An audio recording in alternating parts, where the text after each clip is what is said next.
اس کے ذمہ ہو ادا کرے یا ان سے معاف کرا لے۔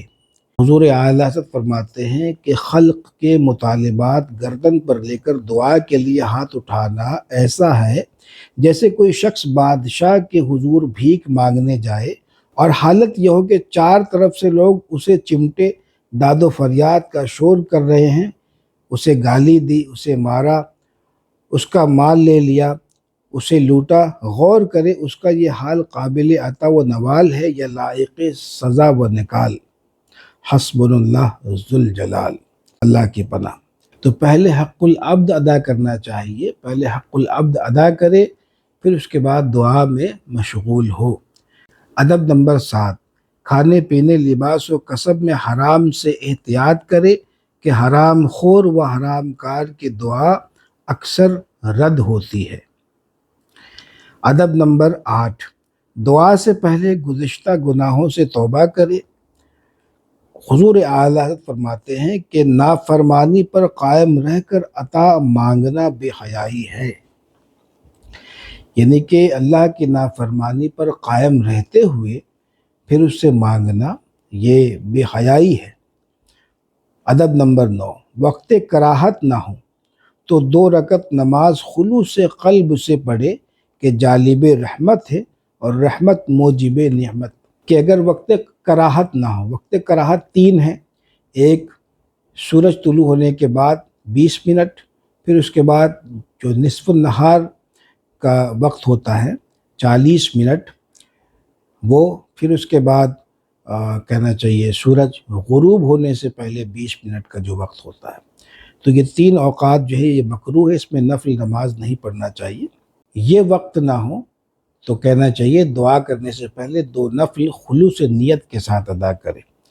ادب نمبر 10، 11 اور 12، دعا کے وقت باوضو قبلہ رو مؤدب 2 زانو بیٹھے۔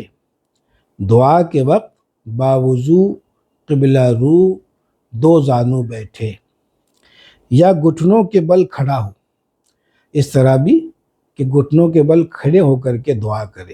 حضور اعلیٰ حضرت فرماتے ہیں کہ یا بنیت شکر توفیق دعا و التجا اللہ سجدہ کرے، کہ یہ صورت سب سے زیادہ قرب رب کی ہے۔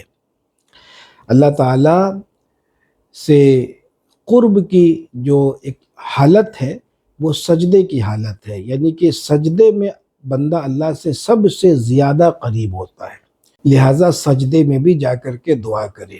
ادب نمبر 13 اور 14، اعضاء کو خاشع اور دل کو حاضر کرے۔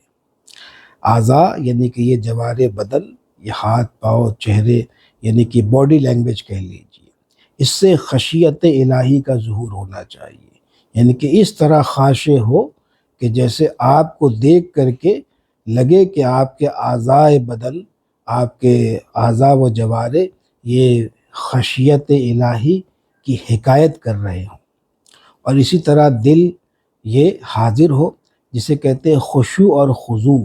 خضوع دل کی اس کیفیت کا نام ہے، تو دل کا حاضر ہونا۔ فرماتے ہیں کہ حدیث میں ہے اللہ تعالیٰ غافل دل کی دعا نہیں سنتا، اے عزیز حیف ہے کہ زبان سے اس کی قدرت و کرم کا اقرار کیجئے اور دل اوروں کی عظمت اور بڑائی سے پر ہو۔ بنی اسرائیل نے اپنے پیغمبر سے شکایت کی کہ ہماری دعا قبول نہیں ہوتی، جواب آیا میں ان کی دعا کس طرح قبول کروں، وہ زبان سے دعا کرتے ہیں اور دل ان کے غیروں کی طرف متوجہ رہتے ہیں۔ اے عزیز جب تک تو دل سے اپنی اور تمام خلق کی ہستی خدا تعالیٰ کی ہستی میں گم نہ کرے، رحمت خاصہ کہ ازل سے مخلصوں کے لیے مخصوص ہے تیری طرف کب متوجہ ہو۔ جو شخص جبار بادشاہ کے حضور اپنی بڑائی اور عظمت کا دعویٰ کرے یا بادشاہ اس کی طرف متوجہ ہو اور وہ کسی چوبدار یا اہلکار کی طرف نظر رکھے، فرماتے ہیں کہ ایسا شخص جو ہے یہ سزا کا مستحق ہے نہ کہ انعام کا، کہ سزاوار زجر ہے نہ مستحق انعام۔ ایک دن حضرت خواجہ سفیان ثوری قدس سرہ نماز پڑھاتے تھے، جب اس آیت پر پہنچے ایاک نعبد و ایاک نستعین، تجھی کو پوجتے ہیں اور تجھی سے ہم مدد چاہتے ہیں، روتے روتے بے ہوش ہو گئے۔ جب ہوش میں آئے لوگوں نے حال پوچھا، فرمایا اس وقت مجھے یہ خیال آیا کہ اگر غیب سے ندا ہو اے کاذب خاموش، کیا ہماری ہی سرکار تجھے جھوٹ بولنے کے لیے رہ گئی؟ رات دن رزق کی تلاش میں کو بکو پھرتا ہے اور بیماری کے وقت طبیبوں سے التجا کرتا ہے اور ہم سے کہتا ہے میں تجھی کو پوچھتا ہوں اور تجھی سے مدد چاہتا ہوں، تو میں اس بات کا کیا جواب دوں؟ اے عزیز، وہاں دل پر نظر ہے نہ زبان پر، یعنی اللہ کی بارگاہ میں نظر دل پر ہے نہ کہ زبان پر۔ چاہیے کہ دل و زبان کو موافق اور ظاہر و باطن کو مطابق اور جمی ما سوی اللہ سے رشتہ امید قطع کرے، نہ نفس سے کام نہ خلق سے غرض رکھے، تا شاہد مقصود جلوہ گر ہو اور گوہر مقصود ہاتھ آئے۔ حضور اعلیٰ سے فرماتے ہیں کہ نظر بغیر، جب بذات نظر بغیر ہو، نظر بغیر ہے، یعنی کہ اللہ تعالیٰ کے علاوہ کسی کی طرف نظر کرنا اس طور پر کہ بذات اس کو مستقل الہ معاذ اللہ سمجھ کر کے، حاجت روا سمجھ کر کے ہو، تو یہ نظر غیر کی طرف کرنا ہے، ورنہ نہیں، بلکہ حقیقتاً معنی بذات مقصود و مراد ہو اور بذات اس کی طرف نظر ہو معاذ اللہ، تو قطعاً شرک و کفر ایسا کرنا یا ایسا کرنے والا قطعاً مشرک و کافر۔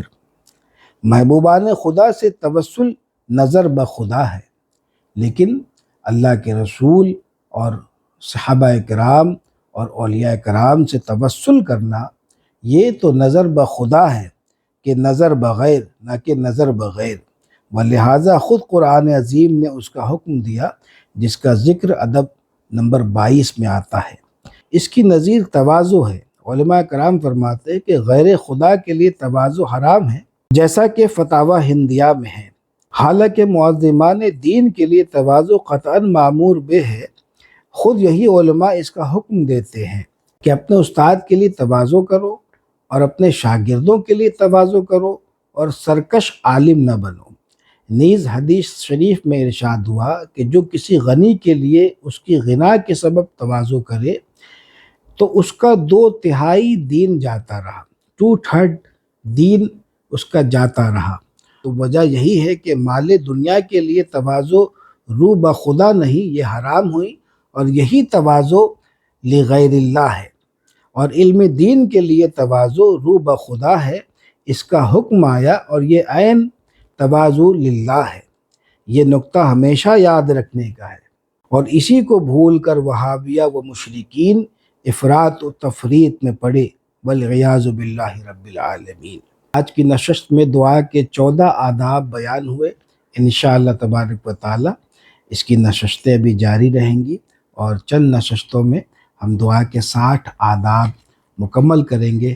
اللہ تعالی ہم سب کو علم نافع، رزق واسع اور خیر کثیر عطا فرمائے۔ لا إله إلا الله وحده لا شريك له له الملك وله الحمد وهو على كل شيء قدير۔